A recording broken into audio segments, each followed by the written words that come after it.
Hi everyone, welcome to the Trendspotting blog hop.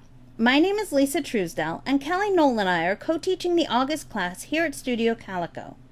Trendspotting focuses on showing you ways to use all the current trends without straying from your own tried and true style. We'll be covering 12 different trends and have 6 really awesome contributors to help us out. The class will consist of 12 PDFs, each containing 3 layouts, a card, and a step-by-step tutorial. Kelly and I will also each be sharing a bonus PDF with an additional layout and some of our own personal tips and tricks on using trends. That brings the class to a total of 50 new and inspiring projects. We also have some exclusive journaling cards, Photoshop brushes, and cut files to help you try out these new trends. For more information on the class, please visit www.studiocalico.com. We wanted to give you a better peek into the class than we could by just sharing project sneaks, so I'm here today with a video tutorial to show you how to do an ombre effect with Mr. Huey's color mists. Here's how it looks on my finished layout, which will be available in week 1 of the class. You can do an ombre effect by spraying the Mr. Huey's, but for today's variation I'll be using them as watercolors. This gives you a little more control over where the color goes and is a good way to try it out if you're not that comfortable using mist on a background. I'm using 3 colors here, Sunset from the Abroad line and Buttercup and Sherbet from the Heyday collection. I misted them on a piece of scrap paper first, just to make sure they'd give me the range of color that I wanted. When you're choosing your colors, look for 3 from the same color family, 1 dark, 1 medium tone, and 1 light. Here's a couple of other examples you could try. You could go monochromatic. For blues, you could try Water Cooler, Heirloom Blue, and Passport, or you could go with neutrals and use Warm Calico, Pinstripe, and Shine.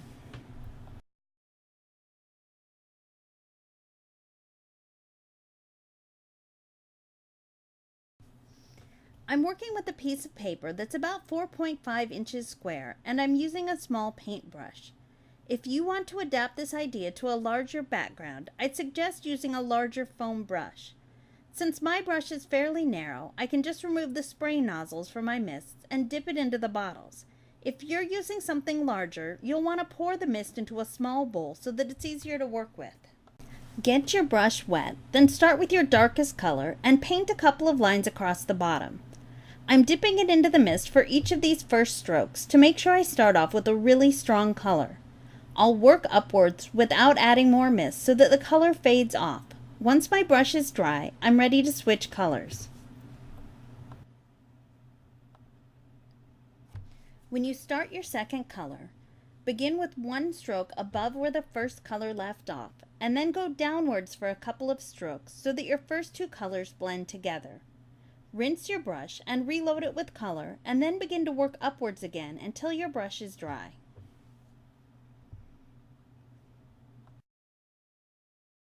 It's important to rinse your brush with water between mists so that the colors don't become muddy on your project, and so that you don't alter the color of the rest of the mist left in the bottles.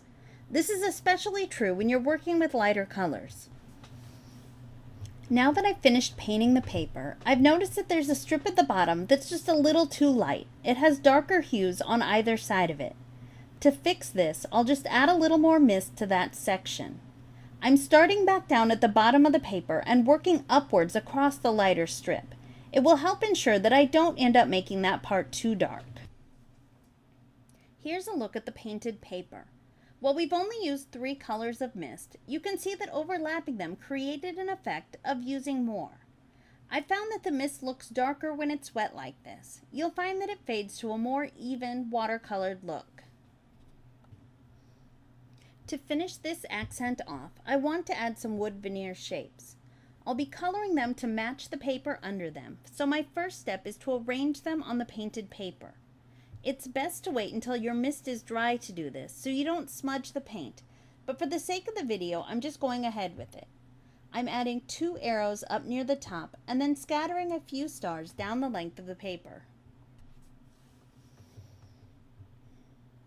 I'm pulling each veneer piece off before painting it with mist so that I don't drip onto the background. You'll want to add mist to match the section that the veneer will be on. If it's on a strip where the colors meet, add a bit of each color mist and then brush them together on the shape. If you find you've added too much mist, just go ahead and add some water to dilute the color. Continue working until all of your shapes are painted. I had trouble getting the little stars to stay still while I painted them. Be prepared to come out of this with inky fingers. Once your paper and shapes are all dry, go ahead and add the veneer to the paper using a glue pen. Here's another look at the finished technique. You can see that I cut a strip of paper to use here next to my photo. I also punched some shapes out of the remaining paper to use as other accents on the page. Thanks for joining me today. I hope you'll stop by the Studio Calico blog to join in on the blog hop and to enter to win a spot in Trendspotting. Remember, class registration closes on July 31st at midnight EST, and class starts August 1st. I hope to see you in the classroom.